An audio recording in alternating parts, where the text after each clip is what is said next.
Les amis, bonsoir à tous, très heureux de vous retrouver pour ce débrief. Victoire du Real Madrid 3-1 grâce à un Vinicius en mode patron, un doublé. Cette photo évidemment qui a fait le tour des réseaux sociaux, un Mbappé qui a de nouveau été buteur avec sa célébration un petit peu froide. Alors tout n'a pas été parfait, loin de là, j'ai été même très en colère dans cette première mi-temps, mais comme vous le voyez au classement, on fait quand même une très bonne opération puisque on distance Villarreal et on met la pression sur le Barça qui va jouer demain du côté de Sanchez Pizjuan, du côté de Séville. Alors vous faites comme moi les amis, vous écartez comme ça, vous serrez le poing et vous lâchez votre meilleur. Vamos! Voilà, celle-là, elle fait quand même plaisir. D'autant plus qu'il y avait du beau monde dans le stade ce soir. Il y avait du Trent Alexander-Arnold et puis il y avait surtout le roi du Bamos, peut-être le futur président de ce Real Madrid, Rafael Nadal. Alors oui, ça n'a pas été parfait. Je suis même en colère contre certains joueurs, contre peut-être même l'entraîneur parce que je ne comprends pas réellement ce que veut mettre en place Xabi Alonso, notamment sur la première heure de jeu. J'ai l'impression de voir du Carlo Ancelotti dans son bon vieux 4-3-3. Donc il y a des choses qui me saoulent, mais on finit tellement bien cette rencontre avec les entrées. On en parlera tout à l'heure de Kamavinga et de Bellingham qui m'ont fait plaisir.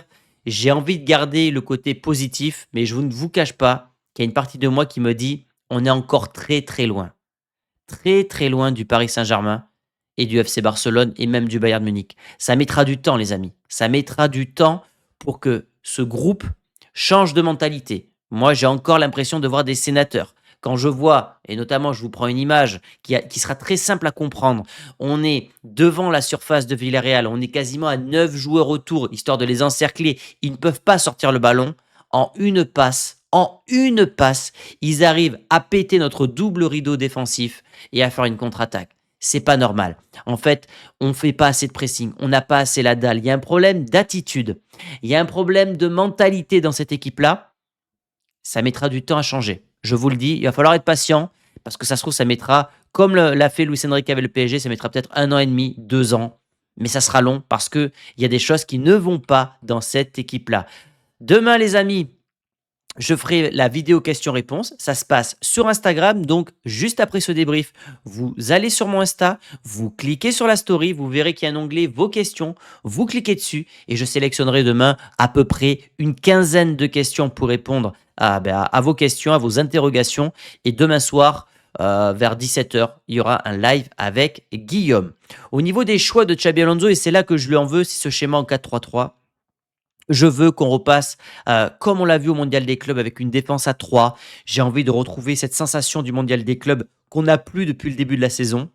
Et ce 4-3 ne fonctionne pas. Ce milieu de terrain n'est pas assez technique, n'a pas assez de caractère. Et c'est aujourd'hui le point faible de notre équipe. Alors après, dans les choix, il y avait un choix d'autorité de Xabi Alonso puisque Valverde était titulaire, mais au poste de latéral droit. Il répond aux critiques parce que si tu titularises Valverde en tant que milieu de terrain, c'est que tu te plies aux volontés du joueur. Là, le choix est fort. Valverde, latéral droit. Donc, prise de pouvoir un petit peu de Xabi Alonso sur sa composition. Pour le reste de la compo, pas grand-chose à dire.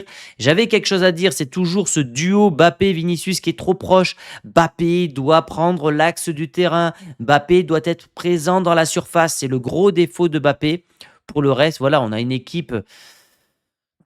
C'est moi, ça me convient pas. Le 4-3-3 ne me convient pas. J'arrive pas à trouver les mots pour vous l'exprimer, mais je veux passer dans une défense à 3, un milieu à 5 et 2 attaquants. Je pense que le mieux pour le Real, c'est un 3-5-2 avec un Bellingham qui serait juste derrière Mbappé et Vinicius Junior. Mais quid d'Arda Güler, quid de Franco? Ça poserait évidemment beaucoup de questions.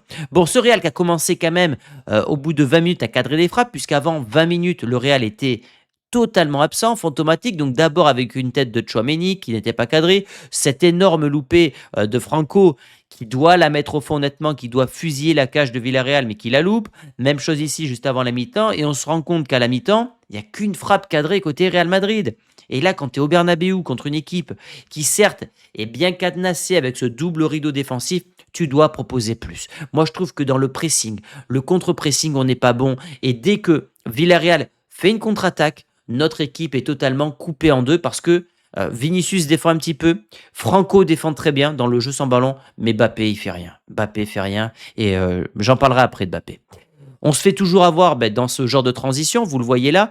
euh, Les adversaires ont compris qu'il fallait faire la passe entre Militao et Hossein. D'ailleurs, j'ai eu peur qu'on prenne le carton rouge. Heureusement, Hossein a retenu la leçon. Il n'a pas mis le bras. Même chose pour Militao. Et c'est finalement un très grand Thibaut Courtois qui nous sauve d'une belle surprise et de l'ouverture du score côté Villarreal. Donc rien que pour ça, Courtois, il est dans mes tops. Parce qu'un gardien de but, dans ce genre de rencontre, c'est sur ce genre de situation qu'il est noté.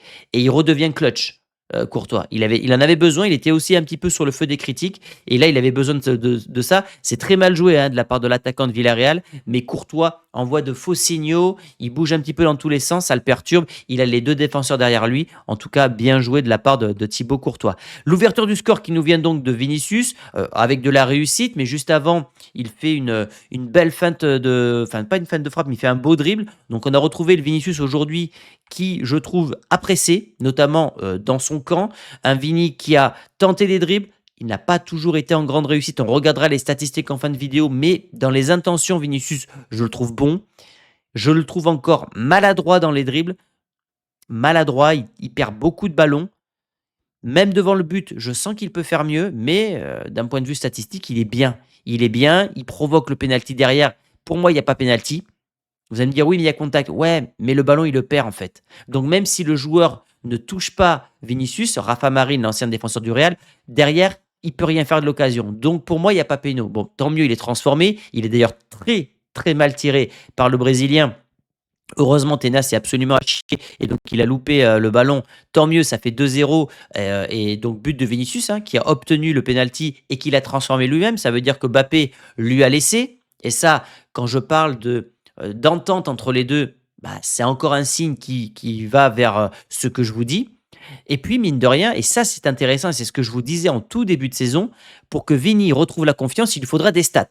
Eh ben, pour l'instant, 8 matchs de Liga, 9 goals assists, 5 buts, 4 passes D. Et ça, oui, ça fait plaisir de le revoir décisif. Il est en patron ce soir, pas un patron depuis le début de la saison. Comme je vous l'ai dit, il est à l'image de son équipe, il doit encore progresser, mais il y a du mieux. Et honnêtement, si on m'avait dit au 1er octobre, Vinicius aura 9 goals assists en Liga, j'aurais signé de suite. Mbappé qui marque le but du 3-1 sur un beau service de Brahim. Brahim qui peut marquer, mais qui la donne à son pote, parce qu'ils sont potes, Mbappé, qui fait pas un bon match. Mbappé ne fait pas un bon match. Dans l'attitude, ça n'a pas été bon du tout. Maintenant, en termes de stats, je suis obligé de m'incliner quand. Voilà, les stats sont faites aussi pour être évoquées. 12 matchs, toutes compétitions confondues, 16 buts, 3 passes D. Donc il y a 19 goals assists, c'est très bien. Maintenant, dans l'attitude, Mbappé, c'est beaucoup de ballons perdus, pas de présence dans la surface, il coupe pas les trajectoires, pas de pressing. Vous savez, j'avais loué l'attitude de Mbappé parce qu'il se mettait en mode en mode Dembélé pour faire le pressing. Ce soir, le ballon lui passait à même pas 1 mètre, il ne pressait pas. Donc j'espère que cette mode de Mbappé de vouloir presser, ça n'a pas duré 3-4 matchs histoire d'éluder un petit peu les critiques. Et j'espère qu'il va reprendre ça. Parce que ce soir, et c'est ça aussi où le Real doit énormément progresser, c'est le jeu sans ballon. Dans le jeu sans ballon, on est extrêmement mauvais dès la perte du ballon. En 3 passes, les adversaires savent comment nous transpercer, comme l'an dernier sous Carlo Ancelotti. Donc il y a beaucoup de choses à corriger. C'est pour ça que ce soir, je vous donne du chaud, des choses bien. Je vous donne également du froid, des choses qui m'ont déplu. Et dans les choses qui m'ont déplu, le jeu sans ballon, l'attitude parfois de Mbappé, qui est buteur et qui est en très grande forme. Il a marqué dans tous les matchs depuis le début du mois de septembre. Et ça, c'est quand même important d'avoir ce joueur clinique avec de la confiance parce que mine de rien, on a un Vinicius qui a des stats, on a un Mbappé qui a des stats. Maintenant, on ne retrouve pas, je trouve, la patte d'un certain Xabi Alonso. Donc Mbappé, je viens d'en parler, je ne vais pas vous en parler encore 2 heures. Vous avez mon avis sur Mbappé, j'ai pas aimé sa rencontre. Valverde, j'ai pas aimé sa rencontre non plus. Il n'a pas proposé grand-chose côté droit. Maintenant, j'ai l'impression que ça reste une consigne de Xabi Alonso de ne pas faire monter trop le latéral droit. Je ne sais pas pourquoi. On l'avait vu notamment avec Alexander Arnold. Après, dans l'attitude, pas grand-chose à dire. Il a joué au poste où lui a dit de jouer Xabi Alonso. Il a tenté une frappe quand même à la 90e minute, mais il y a un truc qui déconne avec Valverde. Voilà, je ne sais pas ce qu'il a, s'il est fatigué, s'il a un problème personnel comme l'avait évoqué la presse espagnole, si c'est une usure mentale, peut-être que c'est un peu de tout ça, mais je ne le trouve pas flamboyant, loin de là. Bellingham, alors Bellingham, très, très bon. Je peux même englober, Camavinga. L'entrée de Brahim, Camavinga, Bellingham, ça reste, le point fort du Real Madrid qui est un banc de touche et ça je vous l'ai dit, qui est très, très qualitatif. Quand à l'heure de jeu, tu fais rentrer 3 joueurs comme ça, je peux vous dire qu'il y a une chape de plomb qui tombe sur la tête des joueurs de Villarreal et Bellingham est très, très fort. Et je trouve qu'en l'espace d'une demi-heure, il a montré qu'il est au-dessus d'Arda Güler. Avec tout le respect, dédicace à You, avec tout le respect que j'ai pour Arda Güler, qui est un joueur fantastique, mais la palette technique de Bellingham, elle est beaucoup plus complète dans la verticalité, dans la récupération de ballon. Je trouve qu'Arda Güler, en fait, dans le jeu sans ballon, il est pas bon. Voilà, clairement, je vais vous le dire, Arda Güler, il est bon balle au pied, mais c'est pas le joueur qui va presser, qui va récupérer des ballons. Là où un Bellingham est assez extraordinaire de ce côté-là, il est capable d'être à la finition et d'être en train de tacler. D'ailleurs, il a récupéré un ballon. Même chose pour Camavinga qui a fait une très bonne rentrée. Je trouve que Camavinga, il y a un monde où il peut effacer Tchouaméni et je me demande si le meilleur milieu du Real Madrid, ça serait pas Camavinga, Bellingham, Arda Güler. Voilà, je vous lance la pierre. Vous me direz dans les commentaires ce que vous en pensez, mais ouais, Bellingham, pardon, joueur très très bon. Et ce qui est bien avec, pour le coup, pour Xabi Alonso, que je vais décrire tout à l'heure, c'est la gestion de Bellingham. Il prend vraiment le temps avec l'anglais de le faire revenir au fur et à mesure. Il veut pas le griller. La seule erreur finalement du coach espagnol, ça aura été de le mettre titulaire contre les Colchoneros. Il n'avait clairement pas le niveau, les aptitudes physiques, et tu t'es un peu grillé en le mettant titulaire. Xabi Alonso, donc je lui en veux parce que, al contrairement, au Barça de Flick l'an dernier où j'ai de suite vu la patte Flick, bah, pour l'instant je reste un petit peu sur ma faim avec Xabi Alonso, dans le sens que je ne trouve pas la patte Xabi Alonso. Alors bien sûr, il y a quelques différences avec Carlo Ancelotti, je ne vais pas faire mon aigri, mais je m'attendais à plus dans le contre-pressing, le côté, où on accule l'adversaire, je ne vois pas ça. Alors est-ce que c'est un problème de joueur? Est-ce que c'est lui qui n'arrive pas à faire passer son message? Je ne sais pas, mais je sens qu'il y a encore une distance entre l'entraîneur et les joueurs. J'ai pas d'infos, comme d'habitude, mais c'est ce que je perçois en tant que fan du Real Madrid. Il a fait des choix forts ce soir, donc avec notamment Valverde, donc ça j'ai apprécié. Il prend le temps avec Bellingham, ça j'ai apprécié. Il fait des changements tôt dans la rencontre à l'heure de jeu, ça c'est cool. Mais voilà, il doit être plus exigeant avec ses attaquants, avec ses milieux de terrain, à la récupération du ballon. J'ai l'impression qu'ils sont à contre-courant.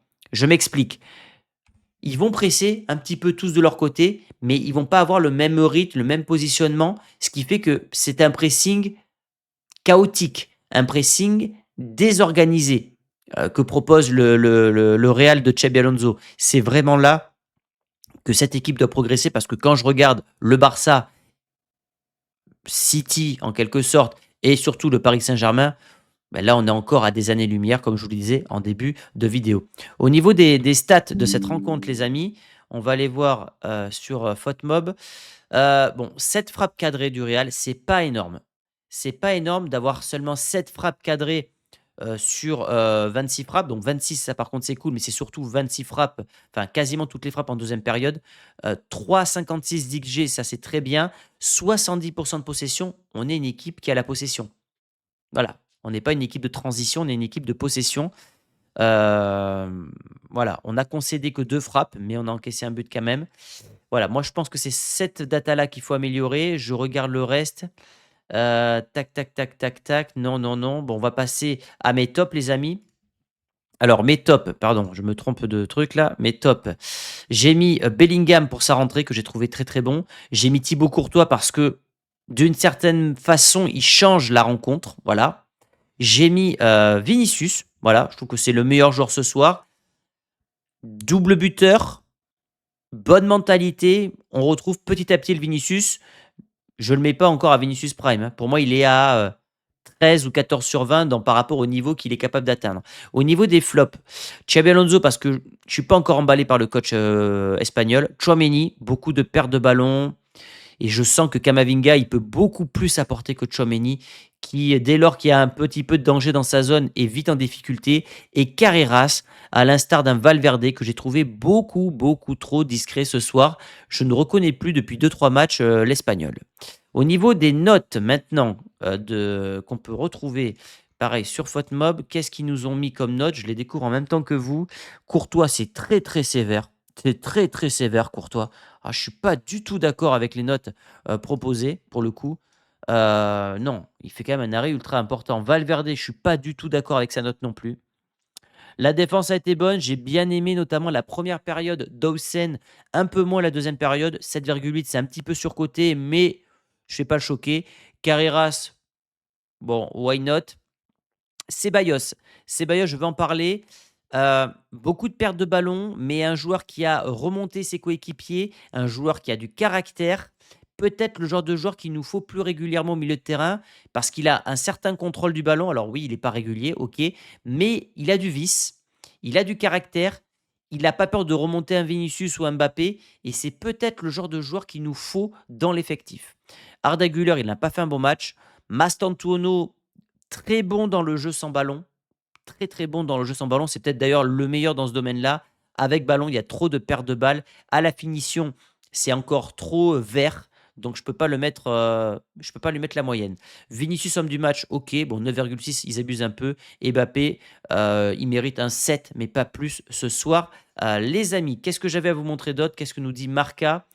Heu, Peut-être, blessure, pour Mbappé, à voir si c'est pas une blessure diplomatique avant la trêve internationale. On sait que c'est souvent une habitude côté Real Madrid d'avoir des blessés avant les trêves, doublé de Vinicius. Bon voilà, on en parlera demain, on fera la petite revue de presse pour répondre à toutes vos questions. Je rappelle que ça se passe sur Instagram les amis, donc donnez-moi beaucoup de force, likez cette vidéo, abonnez-vous si ce n'est pas encore fait. Vous pouvez donc me rejoindre sur Insta et on se retrouve demain matin vers 10h30, 11h pour la vidéo à froid questions-réponses et le soir à 17h pour le live ou 16h30 pour le live bah, de nos petites habitudes du week-end. Ciao les amis!